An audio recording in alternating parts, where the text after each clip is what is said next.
what is normally the first day of spring, but it did come in early last night for the first time in 124 years. So it is the second day of spring this year, but everyone is now a part of springtime on this March 20th, on this Friday. Now, for me, always a special day because it's my birthday, as March 20th is each and every year. And this is a very different year, one that none of us are going to forget, as we are all in a very different place this year. There's certain people I always think of on my birthday who have been, and all been part of the program, all been in the studio with me at different times, that share the same birthday that I have. One is the legendary Bobby Orr, who I had in when he wrote a book, and he was wonderful. He was in with me for an hour, okay? And the legendary, if if not the best player of all time, if that goes to the great one, Ted Gretzky, he is the most exciting player of all time. And some people would even say better than that. So the legendary Bobby Orr, who is born today. Pat Riley, who is 10 years my senior and is born today, and Spike Lee. So happy birthday to all of them. I always wish them a happy birthday on this day because they're the people that I actually know and have interviewed and have been part of the sports community and part of my program who I know were born on my birthday. When I was a kid, everyone did this. You used to look through the baseball cards and see who had your birthday. So we always would do that. Now, I never could find anyone except that there was an outfielder who played for the Cubs, kind of a journeyman named George Altman. Some of you might be old enough to remember him. He was born on my birthday. That was the only guy I could ever find that go through all these baseball cards. You always look and look and look and look for someone who's born on your birthday. But the other guys I mentioned, I've had the pleasure to know and interview, and some of them extensively, like Spike, who I've actually been part of a couple of his documentaries, and Pat Riley, who obviously was a big part of the show for many years, and Bobby Orr, who I've had the pleasure to interview. So here we are in this very different place and watching this develop. And let me say also that at 15 minutes after the hour, we will have Hofstra head coach Joe Mahalik. And I've been thinking about Joe because we'd be right now into the second day of the NCAA tournament right now. And Hofstra had earned its way to the NCAA tournament, and nobody is more the face of what might have been in sports than Hofstra is right now, because that mid-major team that finally had accomplished the accomplishment, finally won that toughest of leagues this year. Great accomplishment for Mahalik at Hofstra, waiting to get that bid and then have the tournament canceled this year. An incredible disappointment, and how they've handled that, how the coaches handled that, how we told the team, and such everything. I've been wondering about this, so I've been thinking about getting him on. And so we have Joe in a couple of minutes. We'll get to that. And then at 6 o'clock, when I join you on the fan, I want to again have you guys. I want to get to some phone calls to find out what you guys are experiencing out there in the metropolitan area, where we have so many cases. The reason we have so many cases, so many more cases than everywhere else in the country, is not because we are, in any way infested more than anybody else. No, the reason we have more is because we have done more testing than anybody else. We're always going to have a high incident because we have a very international, very mobile community. We have a very large community. We also have community from all over the world. We have people who travel to our country from all over the world. So we're going to get more than normal because we're going to have more people in and out of our area than other places because we're the biggest city in the world. And we're as cosmopolitan as any city in the world.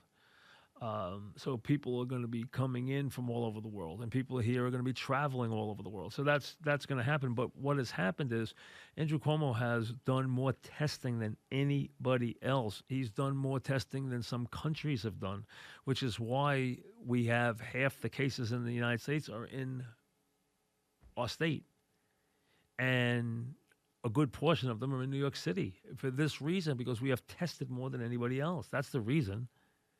And that's why the numbers are where they are. And those numbers will catch up in other places.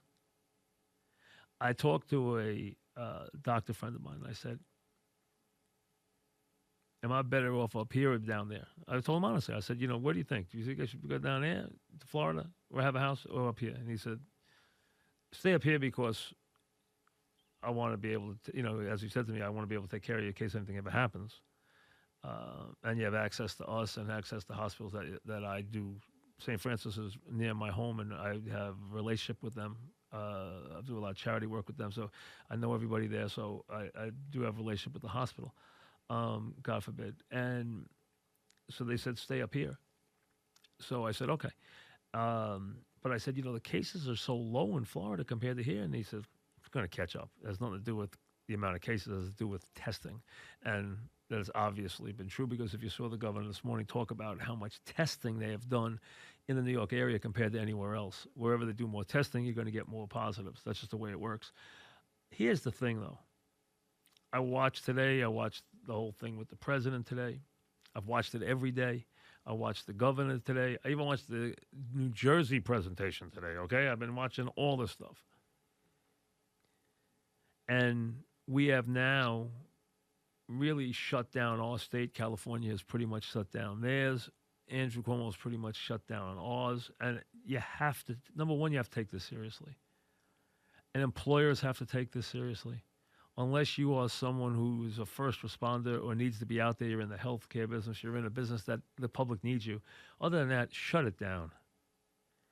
And take a real swing at slowing the spread, as the president keeps telling you, for 15 days.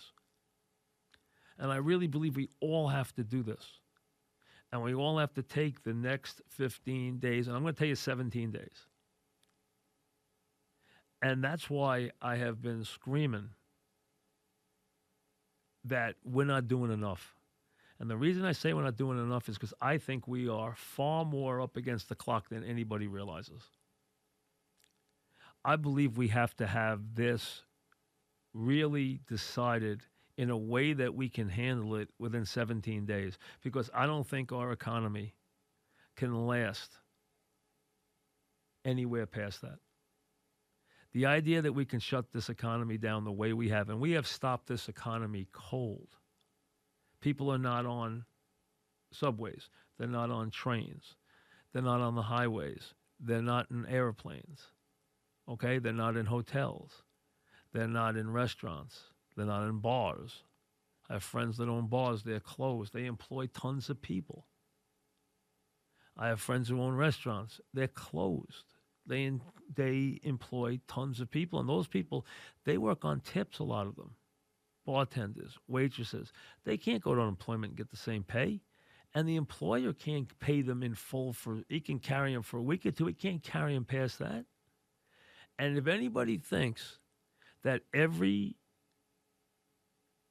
big and small company and everybody in between, from Boeing to the guy on the corner in the town you live in, if anybody thinks that the federal government can pay and bankroll every one of these companies, big and small, you are out of your mind. It cannot be done. We are not equipped to bankroll every company in the country. We are not equipped to bankroll every industry. And wait until you see the unemployment numbers next Friday. And then wait until you see them 2 weeks from now. And then wait until you see what happened to the GDP, and wait until you see you see what happens to the numbers for the month. And then you wait and see what happens to the manufacturing numbers. Wait and see what these numbers look like. And realize that we can't do this for long. We have to get to a point where we have hopefully separated those that are ill and get them home from those that are really ill, get them to the hospital, and then send the healthy people back into the economy. I think the date today's March 20th. Monday is March 23rd. I think 2 weeks from Monday, April 6th, over that weekend, the president, every governor, every big city mayor has to send his municipality, his city, his state, and his country completely back to work. I think all we have is till April 6th. And I think if these leaders look at it and look at it in a real way and listen to the people out there talking and listen, and I've been watching it on CNBC, and they've been doing a great job. From Squawk Box in the morning to right through, they do a great job. Be lost without them. But if anybody thinks that we can bankroll every business in this country, big and small, and write checks, and just keep continuously printing money and giving it out, and not taking anything into our coffers, we are out of our minds. We have shut this economy down completely. This is not like 9/11. This is not like what happened in 2008, 2009. We have stopped America cold. That's fine. We haven't done a good job in testing. We haven't done a good job in manufacturing what we need. We haven't done a good job with the hospitals. I've talked to people from the hospitals. I have friends who have wives who run departments in hospitals. I know someone who runs a hospital. They told me, you know what? Chaos. We don't have the products. We don't have the masks. We don't have what we need. We don't have the tests. We're not equipped for this. I'm not blaming anybody. It's just the truth. See, we're in a political year, and every step that is made has got political ramifications. And that's unfortunate that we're in an election year, because every word is vetted and every word is diagnosed to see how it will impact and how it will play politically. Politics be damned right now. I understand that politics is what the game these guys play. But right now, in a national emergency, and we are in the throes of an enormous national emergency, we have to put politics aside and fix the problem. And the president should just realize straight out, and the people who were with him and who were around him and who care about his campaign should just realize, if he gets this right, he waltzes to re-election. If he gets this very wrong, he couldn't get elected dog catcher. It's about what we're looking at, because it's the kind of crisis that is going to be weighed and viewed and analyzed. It's that big. It's bigger than him. It's bigger than re-election. It's bigger than anything. We're talking about our lives here. We don't want to see what would happen in 3 or 4 months in this country. We would have a level, I really believe, of civil unrest that would be scary, because people don't have money. And they're going to, and eventually, when they don't have any money and they don't have any hope, you know what? You're going to have chaos in the streets. And we don't want to go there. So what we're going to have to do is we're trying right now, and that's why everybody has to give it their best shot for 2 weeks, and try and stop the spread and slow the spread of this thing. And then after that, it's up to the healthcare portion of our culture and community to deal with it. And it's time for us to get back to work. And I think the target date is April 6th and not a day later, to open up every restaurant, open up baseball, open up sports, open up everything. If you have somebody sick, we'll deal with it. We try it the other way. We cannot have this impact us that badly from a health standpoint, and at the same time bring the rest of our country down around our heads. They told you to slow it and try and stop it. I understand the premise. We're giving it our best shot. And that's why use every resource you have, because we have 2 weeks. And to me, 17 days. I got to take this call. Okay? All right, here we go. We got Coach with us now. I just know that my assistant, Emily, just got him on. The lovely Emily, my daughter. So Coach got a chance to say hello to her. All right, Coach, welcome. Joe Mahalik joins us. How are you, Coach? Now, that was your daughter? That's my lovely daughter, Emily, who is my assistant today since she's finished with video school. Her high school's been on video all week. obviously all month. And so she said, Dad, can I be your assistant today? And I said, absolutely. So she is getting you up from my office at home. So welcome, Coach. How are you? Thank you. Thanks, Mike. Thanks for having me on. My pleasure. Tell me, I've been thinking about you because you guys are so much the poster guys for this whole time. Here you are. You accomplished a great feat. I watched you come from behind in that game, waiting for you like we all were waiting for the tournament, and then it gets pulled out from under you. Oh. Tell me first, in this crazy what might have been world, how did you relay the info to your kids? How did they find out? Yeah, it was, listen, I mean, from the bottom of our hearts, I speak for everybody here at Hofstra, we understand this. Absolutely. Pandemic. We understand. We all do. Absolutely. But doggone it, we were gutted. We were just devastated. It has to be. For your kids, it was such a special accomplishment. Did you tell them, or did they find out themselves? No, in this day and age, they kind of knew. And so the way it went down, Tuesday night, we're climbing up the ladder with a pair of scissors, cutting the nets down, just right. happy as Great can be. Great win. Yeah, yep. Just incredible. Come from behind win. Absolutely. Wonderful win. I was watching it on TV. Euphoric. Wonderful win. Euphoric. Yep.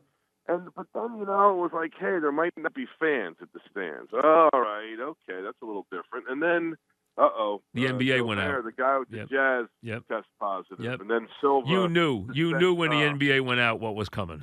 The stomach starts grumbling. You just knew it. And then, Yep. But what we were hoping for was postponement. Okay. Right. Because we knew, and then once they started canceling the Big East tournament and Yep. the ACC tournament, this tournament, the NCAA tournament's not going to happen either. But will they postpone it? That was our hope. And obviously that we found out, 30. It was 39 hours after we cut down the nets. We found out that unbelievable. And to me, you guys have become the symbol for this because I mean, and you're right. There's bigger things we have to deal with. We all know that. But here it is in what we deal with in sports. We're talking with, of course, Hofstra head coach Joe Mahalik. His team accomplishes this amazing feat, first time since the days of Speedy Claxton, going back to the NCAA tournament, and the NCAA tournament gets pulled out, and now. Boom, no NCAA tournament. Now, for your kids, I don't know how many are upperclassmen. I don't know how many can come back. I know there's going to be some players who are going to be allowed to come back again. How does it impact your team going forward? How much of your team will return in mass next year? Yeah, that's a great question because there's talk of allowing the – There is. Talk of letting them have one more year. Yeah, now – I don't know if I don't know how you work that all out. I mean, right. Like for example, take our league for example. 9 teams were eliminated. Their season was over. Yep. Are they going to allow one team to have the seniors come back who actually played the whole year? Right. Now, did they get the short end of a deal? Yes, they did. Was it? But life's unfair. I mean, we didn't have the 1980 Olympics. Right. I mean. Life is but unfair. How many kids would it be on your team if we said it would only be 2, right? Well, yeah, but it would be be your main 2, the right? 2 best, right? The 2 but best. You know what? If they had a year, would they? First, let me ask you this: would they take the year if they had it? That's a great question because I think, without having asked them specifically that, I think some seniors who could possibly have that choice might say, wait a minute, I had a great 4 years. Right. I did this. I did that. I got a chance to make some money overseas playing ball. I understand. They don't have to come back, but they might be given the choice. Right. They might. Yeah. They might. There's it could go both ways. It really could. It's going to be interesting because there has been talk of that, So I think it's fair. I mean, I really do think if a kid wants them, now a lot of kids won't make that choice. We know that, and not too many teams have seniors anyway anymore. We know that too. So there's not that many out there. But if it happens and he's given the choice, it'll be fascinating. What have you done? Have you had any relationship to your basketball team, or have you just stayed away from your basketball team since then? Well, so we get home, Tuesday night's the game. Wednesday, the bus pulls in about 5 p.m. Right. And school was closed down. Right. And we weren't going to practice for a couple of days anyway. We still didn't know the tournament was canceled. So I said, hey, fellas, here's the deal. It's Wednesday. We'll practice on Friday. Let's wait and see what happens. So, the 4 local guys went home. And the other guys were kind of hanging out a little bit. And then we got the word Thursday afternoon, And so the 4 guys that were home, they stayed there, and the 10 guys that were still on campus, they went home. They went home because it was spring break the following week anyway. So there was no classes anyway and now there's no classes at all, and everything's going to be online. Everything's done for the year, as are my kids' schools most likely done for the year too, as we know. But we're talking with Joe Mahalik, the Hofstra coach. Coach, when you go back and look at it, and obviously you'll always think about what would have happened if you had gotten a chance to play in that tournament. But how about the accomplishment of what you accomplished in the league this year and what you accomplished in the conference tournament? Yeah, it was, as I said to the guys, I said, fellas, listen, this didn't end the way we wanted it to because we earned the right to play in the NCAA tournament. But if our last memory of your career or of your season, if your last memory is climbing up the ladder and cutting the net down, absolutely, and the euphoria of that on TV, the whole thing. Yep. Oh yeah, that's a pretty good memory. What's frustrating to me is we'll never know. Mike, you know our team a little bit. This is the dangerous team. This is a team that could play really well in the NCAA tournament. It really was. I wanted to see them play because you had the guard play that could be very dangerous. Plus, what I liked about your team was watch the games that weekend, and you didn't have easy games. I mean, you had to come from behind in game 2. You had to come from behind in game 3. I mean, and you made a great run at the end of game 2. I mean, a really impressive run at the end of game 2. Yeah, as you said, DeJour Bowie and Elijah Pemberton were great, not good. Great senior guards. We all shoot the ball really well. Everybody can shoot it, and we play a zone. Nobody's used to seeing zones. We were. I mean, listen. I think we would have been a tough out. I really think we would have been a tough out. Fascinating and really a great accomplishment. I think you would have too. I think you definitely could have won a game. I don't think there's any question that in this year. With the way the teams lined up, I don't think there's any question. I would have loved to see where you were seated. I think you could have definitely won a game, and you had the kind of team that we've seen do damage and the kind of players who we've seen do damage in the NCAA tournament before. Those senior guard-laden teams with a lot of guys who can shoot the three are very dangerous teams. Absolutely. And our guys, we're fearless. I mean, we went to UCLA. We beat UCLA at UCLA. We're not afraid of anybody. So. But we'll never know. No, we'll never know. No. So what's your lasting memory of this team then? Oh, my lasting memory is what we just talked about. DeJour Bowie and Elijah Pemberton, like Elijah Pemberton after the game, the semifinal game. He got interviewed after the game. He was in tears talking about how much it meant to him to try to win this thing, and then to see him go out the next day and do it and win it. Yeah, my memory will not be of the tournament getting canceled. I mean, I'll remember that, but my lasting memory will be of how we won a championship. Were you concerned at all in either of those games? Were you worried at all in either of those games? Oh, I worried. We had 34 games. I worried 34 times. Because you got behind in those games. You came from behind both games very impressively down the stretch. I mean, finished the games really strong both days. Yeah, we probably got behind a few too many times this year. And the bad part about that is you don't like to get behind. But the good part is our guys, the maturity, the poise, the composure. Our guys knew we could come back, and thank goodness most of the time we did. So. How about we're talking with Joe Mahalik, who's obviously been a veteran coach and been a fixture around these leagues for a long time and has done a wonderful job at Hofstra. And this year he's the conference champion and would have been in a very tough league for a Northern school to win, and one of the underrated leagues in the country. Always a very, very tough league with very good teams. What's your thought when you see a Rick Pitino going to Iona?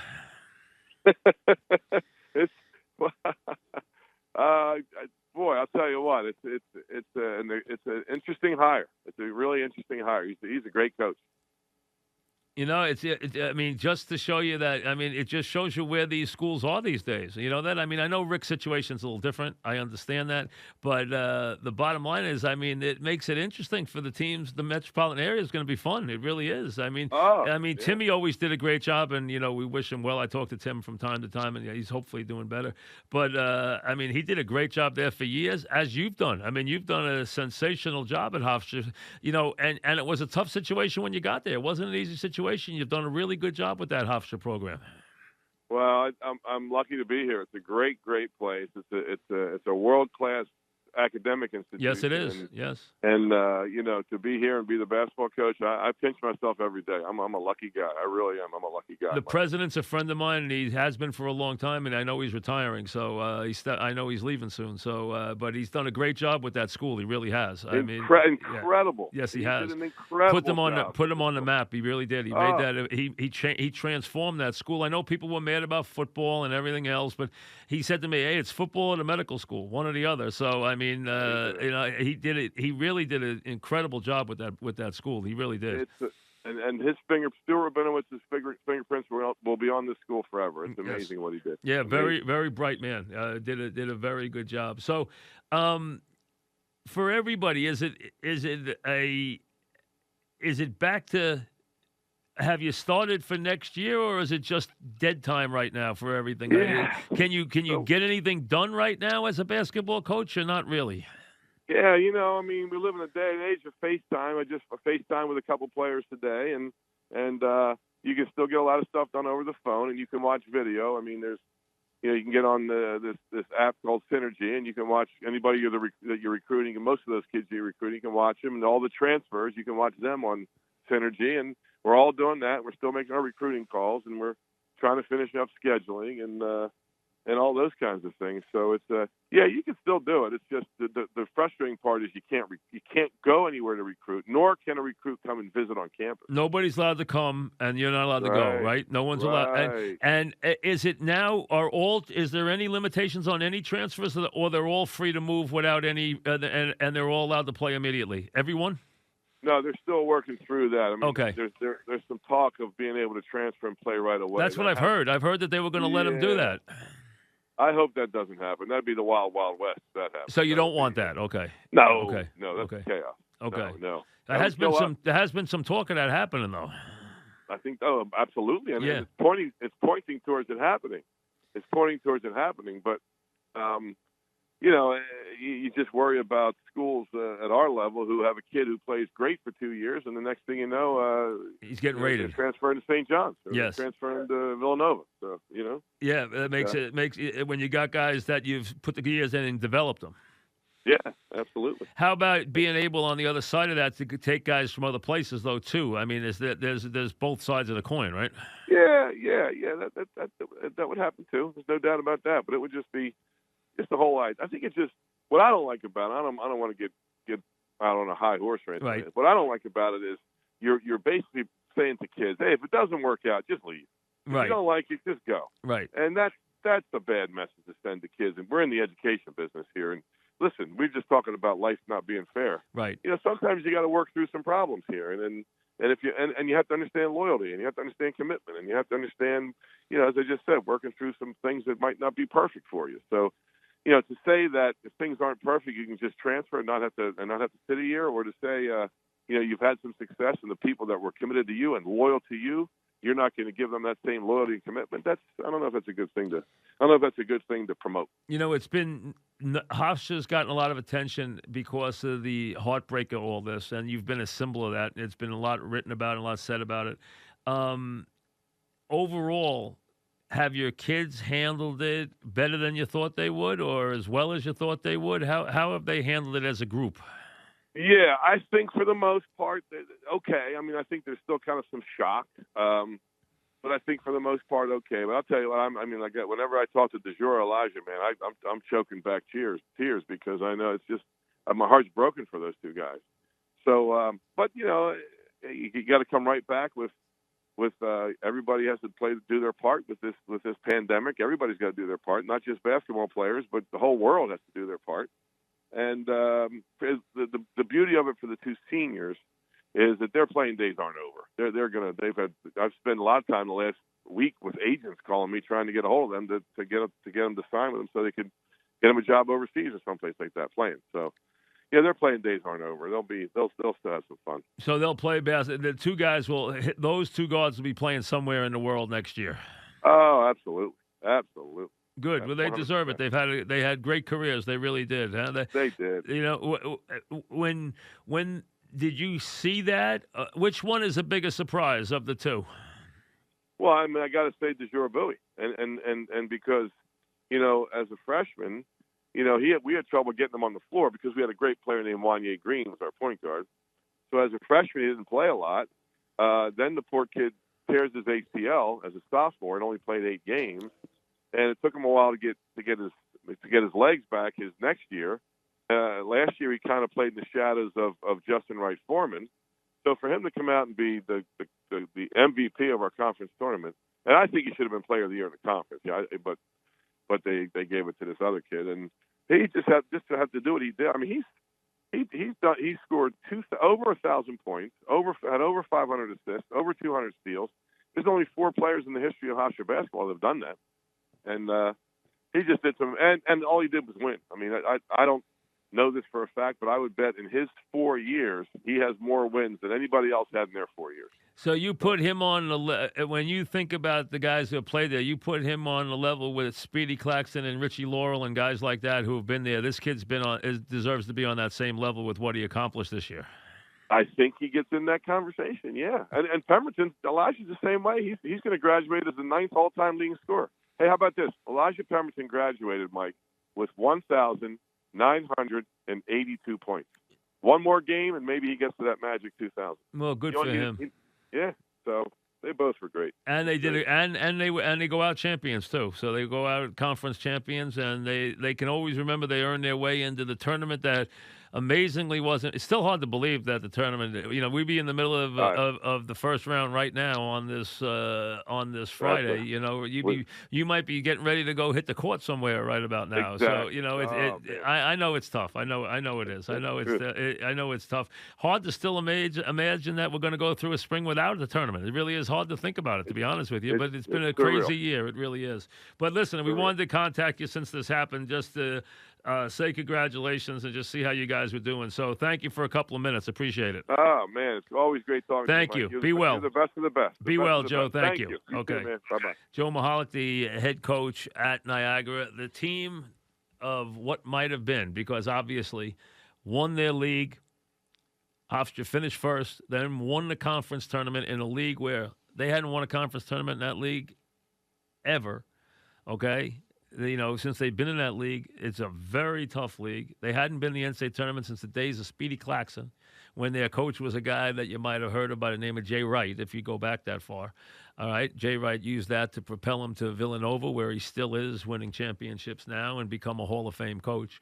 And Mahalik's done a really good job, and he's got 2 very classy guards who would have been fun to watch in the NCAA tournament. So they don't get there, but as we said, there are a lot more disappointments right now than that across the world, as we know. Crazy, crazy stuff that is going on. I'll get back to what I was talking about before I jumped on with Joe right after this.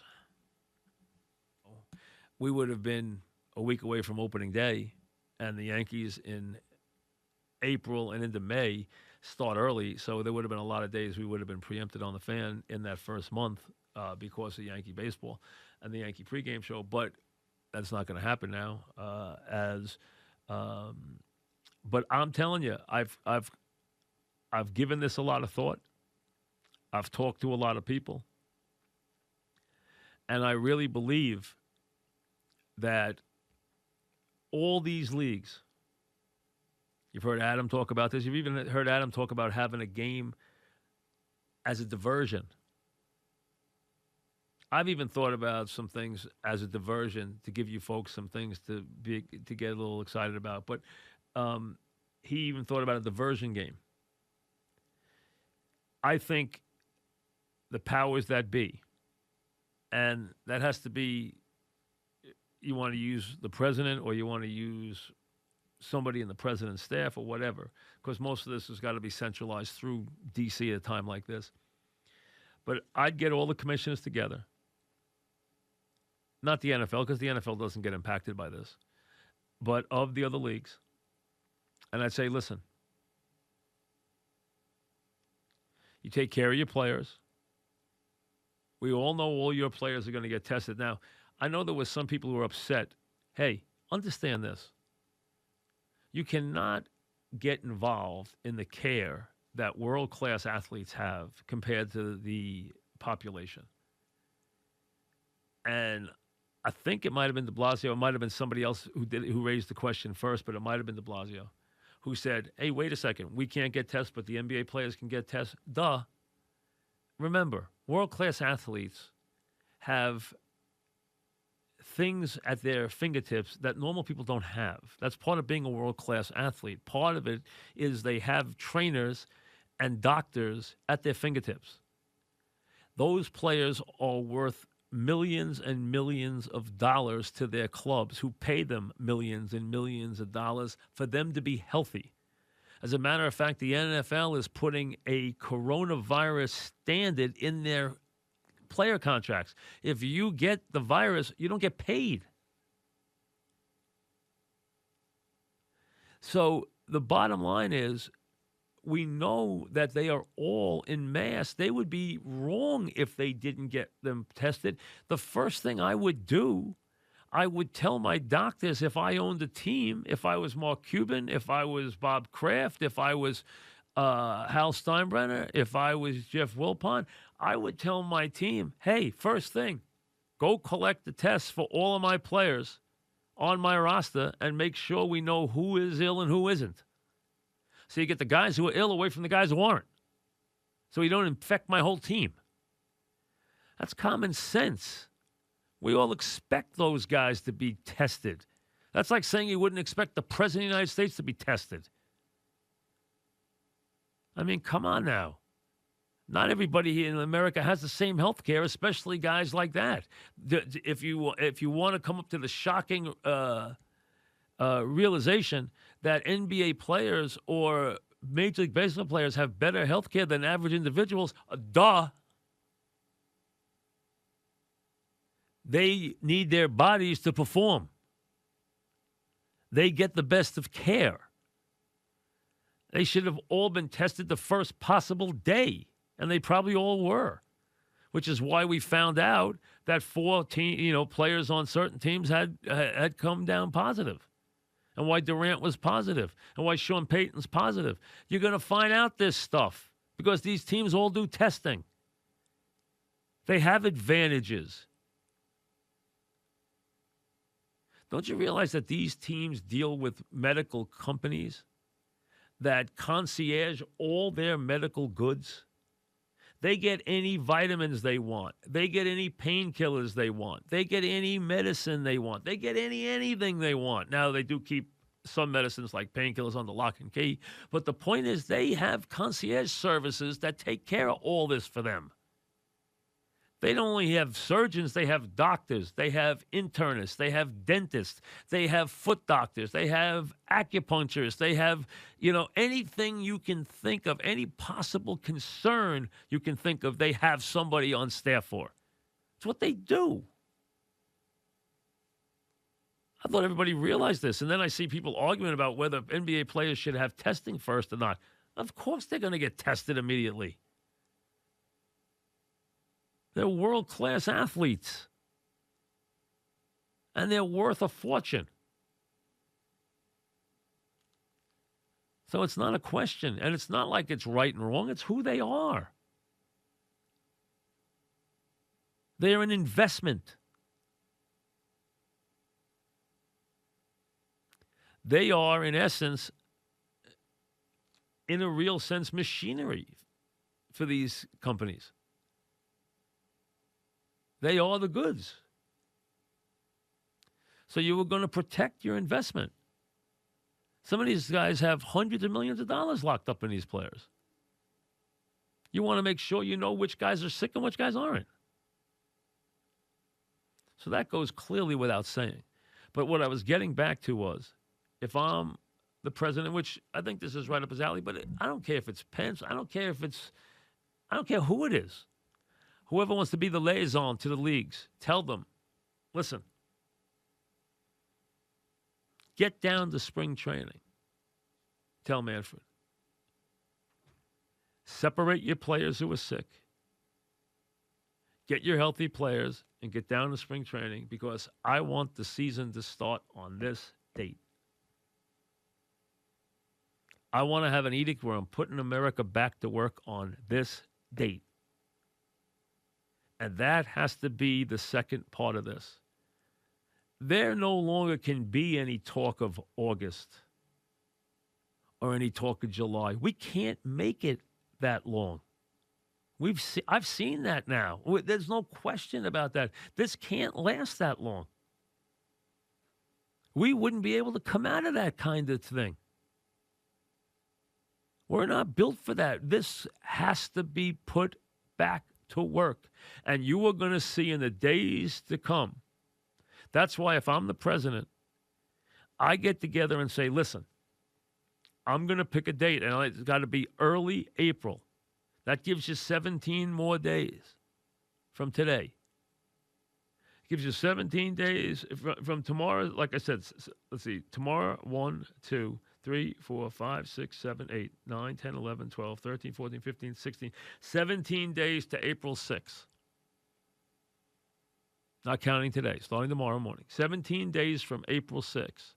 You announce in the next couple of days, April 6th, we are going back to work. Until then, I don't want to see you near a restaurant. I don't want to see you near open. I don't want to see any 10 people together. I want to see everybody home. I want to see you only working when it is a dire necessity and for the public good. Or you can shut your businesses down for the next 17 days and give us a chance to test the sick. And we have to do a far better job. And I have been screaming about this, and I don't get it. Use the military, use FEMA, use the National Guard to do testing. Use the National Guard to set up what you need if you need extra hospital beds or you need to get goods and masks and ventilators and anything you need, and tests shipped to different parts of this country, rural and town and city, etc.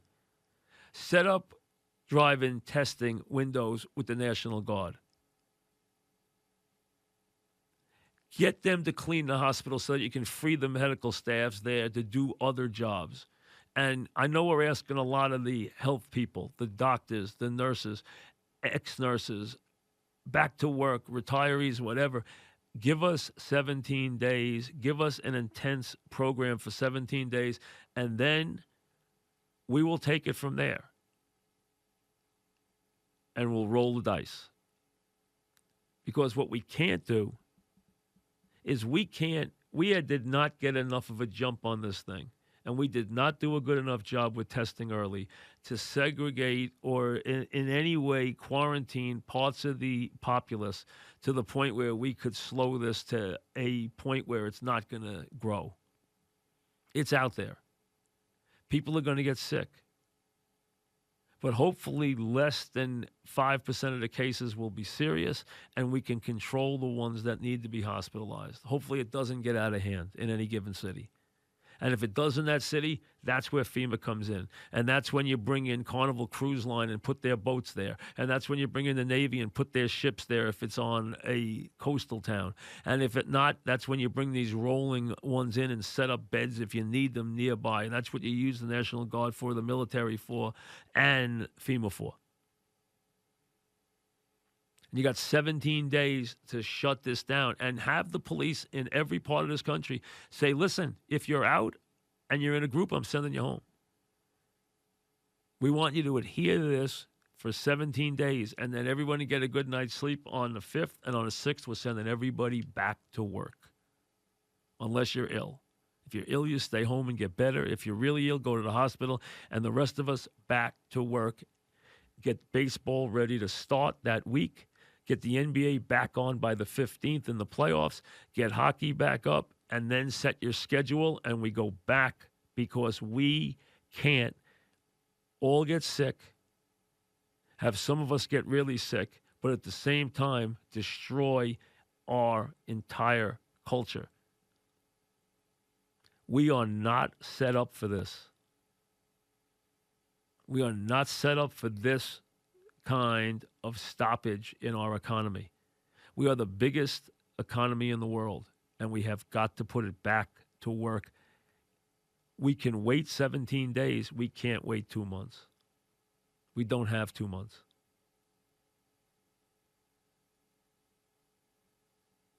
We have so many people who are going to be without money. We have so many people who are going to be in a way where they don't have an answer. And we're not going to get the money to everybody fairly. And we're not going to get the money to everybody on time. We can't bankroll America. We need to put the people, the waitresses, the bartenders, the busboys, the people who work for tips everywhere in the country back to work. We need to put the people who work in every service industry in this country back to work. We need to put the subways back to work, the railroads back to work, everybody back to work. But first, we're going to try and see if we can slow the spread for 17 days with our best shot and get everybody tested who's sick as quickly. We should have testing centers that look like the gas lines of the 70s, if you remember. And I can tell you this. I used to go to St. John's at that time, and my mother worked, and she'd say to me, hey, I need gas. So I'd take her car, and I'd get on a gas line, and I would do my homework, and I would study on the gas line. And it would take an hour and a half to get gas, and then I'd go back and do it again with my car after I filled her car. And people don't have any clue that we spent an hour and a half, sometimes 2 hours on lines to get gas in this country. And we were able to do it. And you know what? We shut up and did it. And we were happy we had gas in our tank for the week, because that was the reality of the moment. Now, some of you aren't young enough to remember that. The ones out there who do are nodding their head right now and know. I even know someone who used to sell, whose first job was selling bagels and donuts and newspapers on the lines, on the gas lines, and turned that into a business.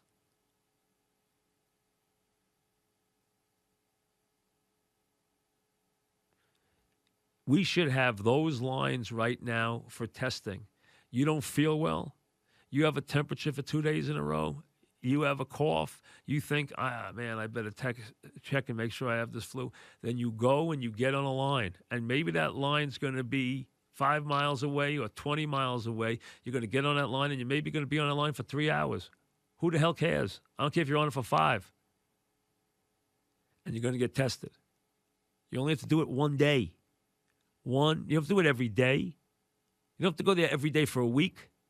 But I'll tell you, if you don't watch it and you think I'm nuts, in 4 months, you'll be on that line to get food. And you won't like it. It'll be a lot worse. And you'll be on that line waiting for a check to go in and cash before we run out of money. You think I'm crazy. I know people who are worried about in 4 to 6 months that we'll have civil unrest in this country from the people who don't have any money and are hungry and are starving, and don't think that can't happen in America. It could. We're not going there. And that's why we got to go back to work. We got to do everything we can do and use our discipline and our brains for 17 days and try and stop this thing. If you're sick, go get tested and get quarantined and get in your house and get better. If you're really sick, then you go to the doctor in the hospital. Okay? That'll be 10%, 20%. Get what you need. We can handle that. Hopefully they'll come up with something that works. You're already hearing about malaria drugs from Teva. You're hearing about arthritic drugs from Regeneron. You're hearing about all this different stuff. Maybe something works, and if you're really ill, you know what? You'll gobble those pills up. I'm telling you right now, if I was really sick and I was worried that it was something bad was going to happen to me, I'd be gobbling those malaria pills like they were Pez.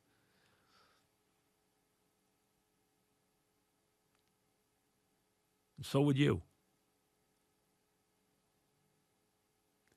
But we got to use our damn resolve and use our brains. We are the greatest country that's ever been considered. We are incredibly impressive. There's no country like us anywhere. There never is. In people's imaginations, they couldn't have created what we have in this country. We live like royalty in the world.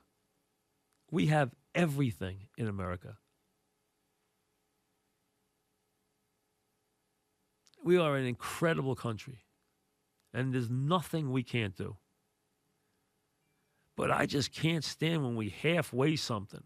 And when I see people staying home, and I went to the drugstore today to pick up a prescription for my wife, and I know the drugs. I've been using the same guy forever, and I know the guy who is my pharmacist. He's a man I know intimately. I know him forever, and we're sitting and talking. He's a big sports fan. He's a big fan of the show, and and I had to get out of there because the lady wouldn't come within 10 feet of me, and I'm like, I apologize, ma'am. I understand you don't want to come within 10 feet of me, and that's how we're living right now. But the bottom line is, you know what? We'll get through all this. But we need to right now, we can't in one state tell us that we're locked down, then we turn the TV and we see them all dancing at spring break and say, what are the knuckleheads in Florida doing that they're letting every kid out there, and they're all dancing on the beach together while we're in quarantine? That can't work. It can't be one way in one state and one way in another state. We're in this together. So for 17 days, we shut it down, and then we all go back to work. And that includes the baseball players, the basketball players, and everybody else. And the date shouldn't be a day past April 6th. Because you know what? We can't handle that. Wait until you see how many people apply for unemployment in the next 2 weeks. I know guys who say, I have 400. I've talked to a couple of them today. I have 400 employees. I can carry them for 2 weeks. I can't carry them past that. I don't want to tell them I can't pay them. They don't want to go on unemployment. They want to do their job like they've done every year. There's companies like that everywhere in this country, in every nook and cranny. And you can't bail them all out. So we got to be smart and be disciplined and be vigilant. And then we got to turn around and go back to work. But first, we got to give it our best shot. And we got to get tested. And we got to, and everybody from the president on down have got to forget about themselves and forget about their campaign for a couple of days and just do what's right for this country and stop telling us how great everything is when it's not. Just roll up your sleeves, use your noodle. The president's a guy who can get things done. Use your noodle, get things done, lead, get everybody back to work, pick the date. Until then, I don't want to see you, and then I want to see everybody back to work on April 6th, and let's go. We'll come back on The Fan after this. He's ready to go on The Fan, New York Sports Radio. Mike's on, Mike's on. He'll get you the sports any way that he can. It's Mike Francesa on The Fan. Sports Radio 66 and 101.9 FM, WFAN. All right, we're here on The Fan on this Friday, the 20th day of March. Yes, it's been a crazy week everywhere. Just been one that you'll never forget. You might have heard Joe Mahala talking before. That is the team that might have been, obviously, as they earned their way into the NCAA tournament, only to have it. We'd be right now, playing the Friday portion, getting ready to play the Friday portion. The end of the first round would be upon us. Be getting ready for the second round tomorrow, but that is not the case. Brought to you by Casamigos Tequila, brought to you by those who drink it, as always, as we take you towards 6:30 on this Friday evening, as we continue to deal with all things virus. That's basically it. Whether you're thinking about a miracle cure, or you're wondering about whether you should get tested, or you know somebody, as everybody does by now, somebody who tested positive.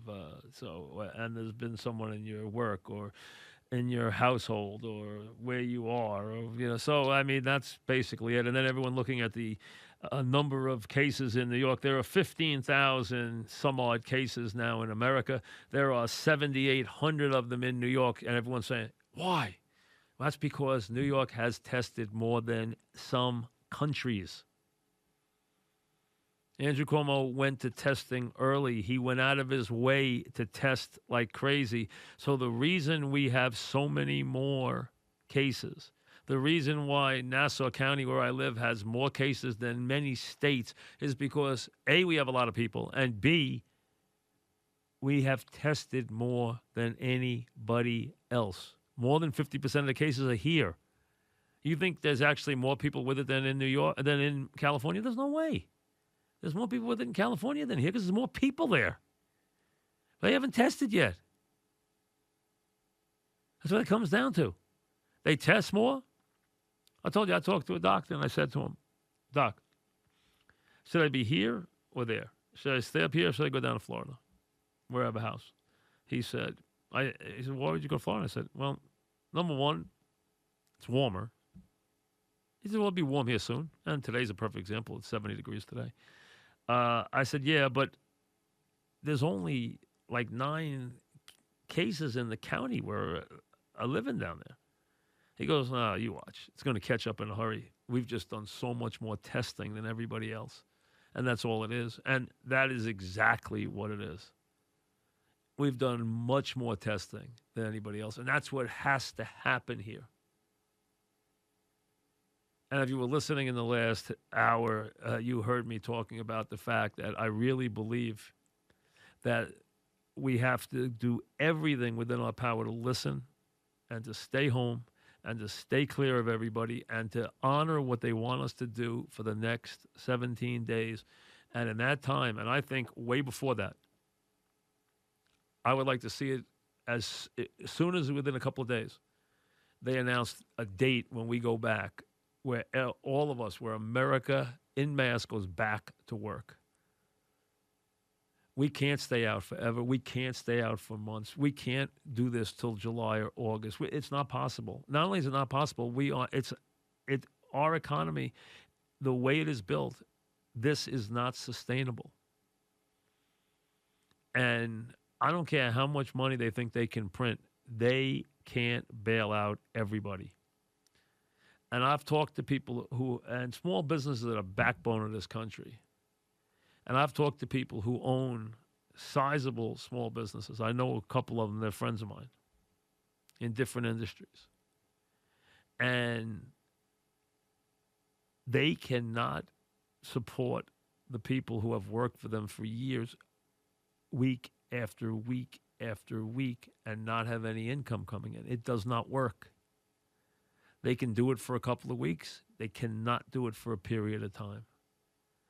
It's not sustainable. None of this is sustainable.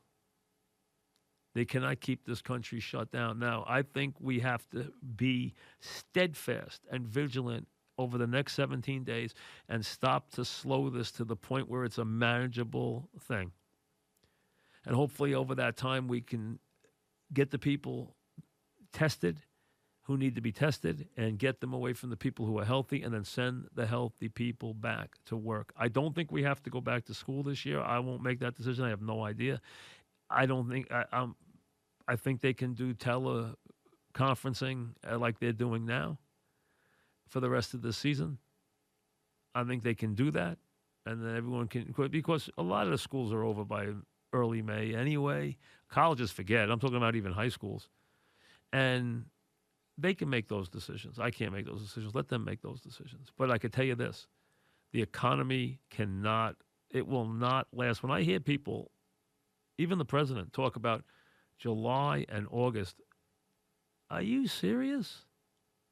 July and August like this, with our economy, you know how many people would be on the unemployment lines? You know how many people would have no money long before that? I mean, no money. I mean, we will have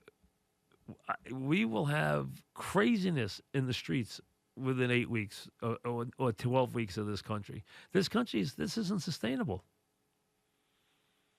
I mean, when people can't get food, they're going to go get it. When people don't have any money, they're going to go get it. We don't want craziness. We need to put the country back to work. And then we have to deal with the medical issue. But we cannot have a medical issue and on top of that have our entire civilization crash around our heads. That can't happen. This is clearly sustainable and easily fixed on a short period of time. It is not something that can be done over a long period of time. There's no model that works. No model. You have so many businesses right now that are operating, they're not operating at half speed. All right, yeah. You know what? Your your Costco's and Amazon and Costco's and Walmart and your supermarkets are doing fine. We understand that. They're doing great. But you have the subways empty. You have the trains empty. You have the buses empty. You have the bars closed and the restaurants closed, and everyone who works in those businesses who doesn't get compensated even by unemployment because they work on tips. And that entire community of that. And malls closed, and department stores closed, and every service industry closed, and people and places where you get your hair cut closed, and every store closed. And this cannot continue.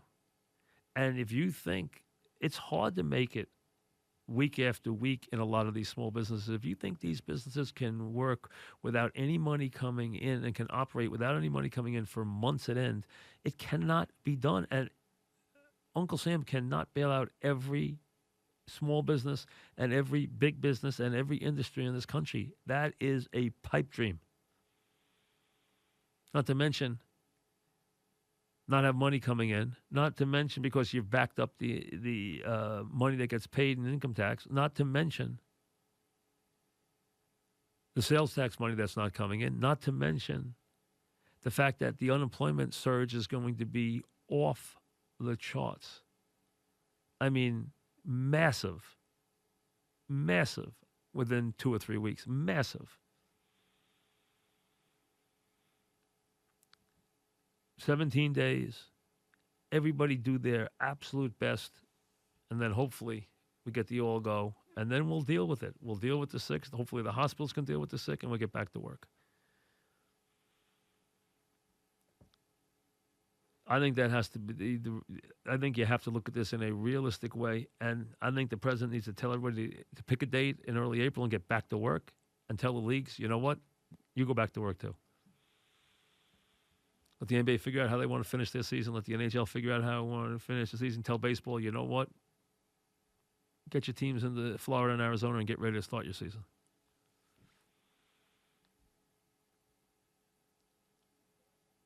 Nobody goes anywhere till the first week in April, and then everybody starts moving. That's the way it should be. Now, as I told you yesterday, I want you to tell me. We got a couple of calls in on this. I want to do the same thing today because I want you guys to tell me what's going on out there. You know, I've only been in my neck of the woods here the last couple of days. I've been on the highway when no one was on it. I went into town today. Well, I live close to town, but I went into town today and it was very, very quiet. The only store I went today was the pharmacy. That was it. Most of the stores that I deal with, as far as, even getting my hair cut, is closed. Almost everything that you're going to do is closed. You're keeping people out of your house because you don't want any traffic in your house. You're trying hard to make sure that you distance yourself and do the things that everyone's asking you to do. Then you turn on TV and see them, dancing on the beach in Florida and say, are we kidding? What's this? I'll take it seriously and you won't? These young people I know early on, or the people who were in their 20s and 30s somehow were told early on that they were somehow not part of this. Well, you know what? We have found out now that's not the truth.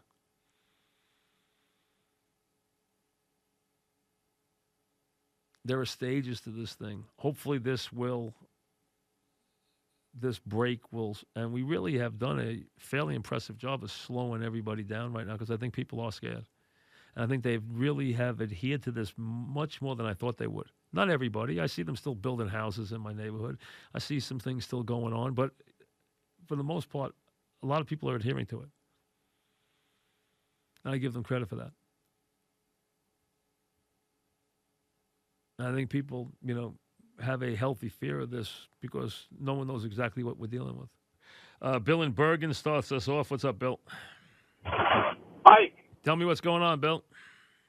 Mike, I work for an international shipping company. I'm on the road, and we're one of the few companies that's exempt from being off. We have to come in, so we see everything. Right. And we're actually very heavy now because people are stocking up at their house.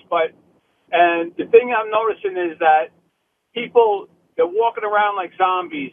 They're afraid for you to even come approach them. I think they're scared. They're not being reassured. And I think that they didn't have confidence in government to begin with, and this is just compounded by that.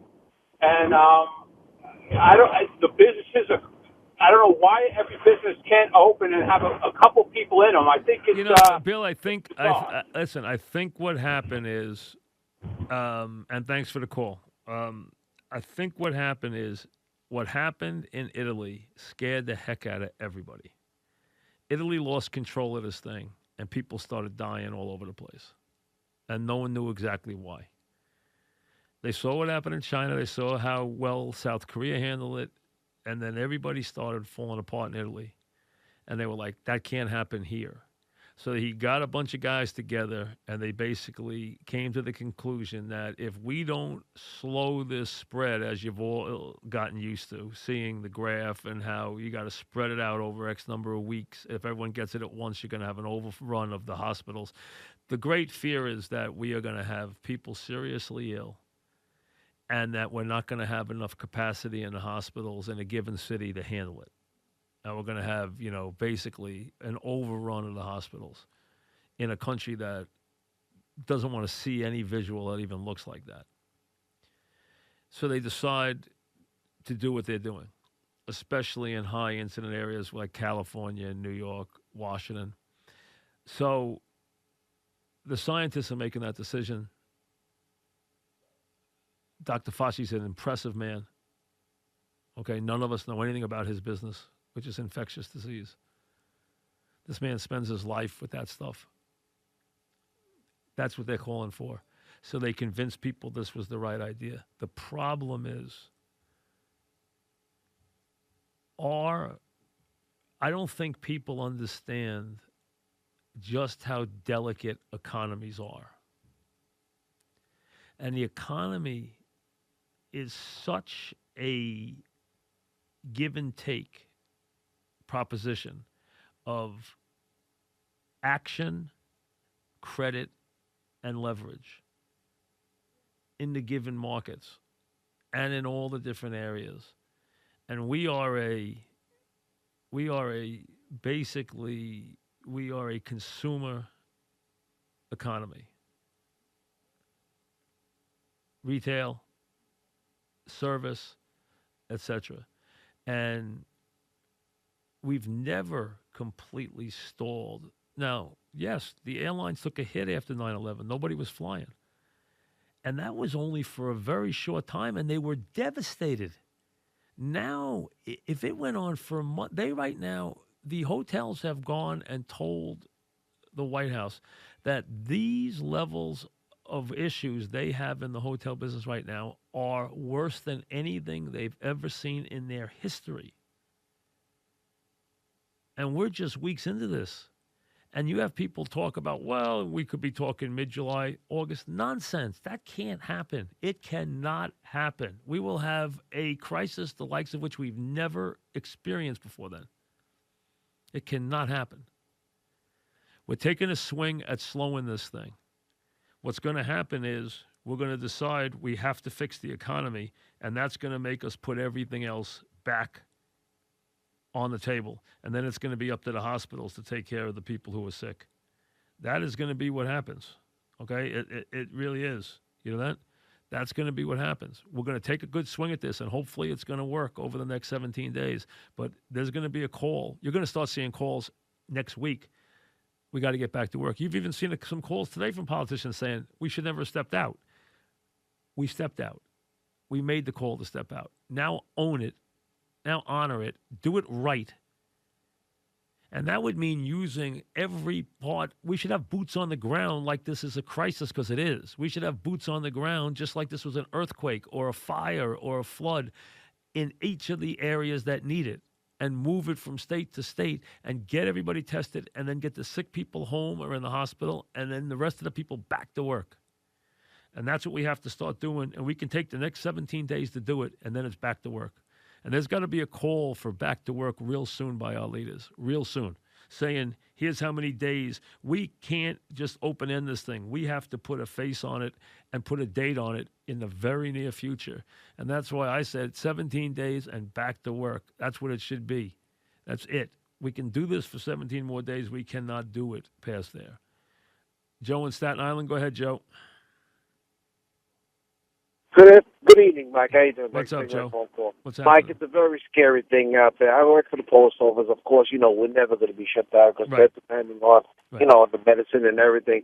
But, Mike, like you said, if we can do this within 2-3 weeks, let me tell you, that'd be. But if this goes on for like June, July, August, it's getting to the point where, the stock market's taking a hit. People going to get to the point where you hate saying it, but they're going to want. People are going to be going after one another. You're right. Hurting one another. Absolutely. And that's not getting crazy. That's not being silly. That's not being reactive. That's not, and thanks for the call, that's not being scary. We cannot tip this. See, everyone talks about, you have people who are unhappy, the haves and the have-nots. When you take people who don't have any way they don't have any savings, they're living week to week, and now you cut off their job, and now you take the money out of their pocket, and they can't feed their family. You know what? What do you expect them to do? They're going to go out and do what they have to do to live, and you can't blame them for that. And we have we have cities of that and states of that. It can't happen. This is a very delicate balance we live with, and it is a dangerous thing that we attempted here. And I understand why we did it. We're trying to save lives. I understand why we did it. And who cares? Listen, to go back now, I'm not trying. The worst thing that is that it's a political year. It's a presidential year, because everything is weighed and balanced and measured through that prism. And that's bad, because every move is weighed that way. And then on the other side, everybody's weighing it. Oh, great, I can use this. I can use that. I can use this.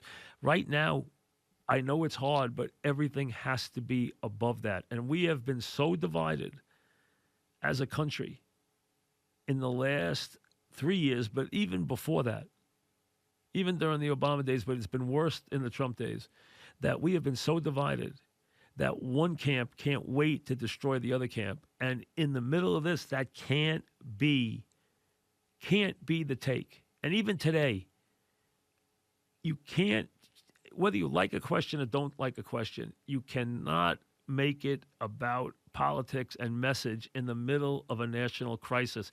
It's not about Republicans and Democrats and Biden and Trump. Right now, it's about you and me and your grandmother and your father and my kids and your kids and the sick people and the people who are afraid and the people who don't have a dollar coming in.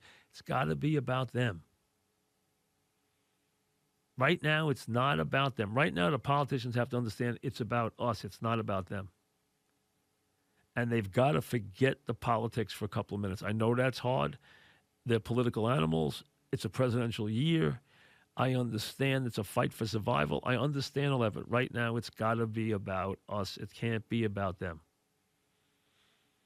And this is a crisis of the likes of which the ramifications, right now, we're okay at the moment, but the ramifications, if this tips the wrong way, are so overwhelming, it'll be a nightmare, the likes of which we've never even dreamt about. And that can't happen. And we got to take our best swing at slowing this spread and controlling this, and it has to be through testing the sick. There's two parts of this. Get everyone to stay home. get everyone to stop spreading the germs, and then test and separate. That has to be what we do for the next 2 weeks. And then take your best swing at that, turn it back over to the hospitals and the doctors in regular fashion, just like we would with anything else, and send everybody else back to work. I wish I had more time for more calls, but you know what? The half hour goes fast. Enjoy your weekend, everybody. We'll see you Monday. Stay safe. More importantly, have a good weekend.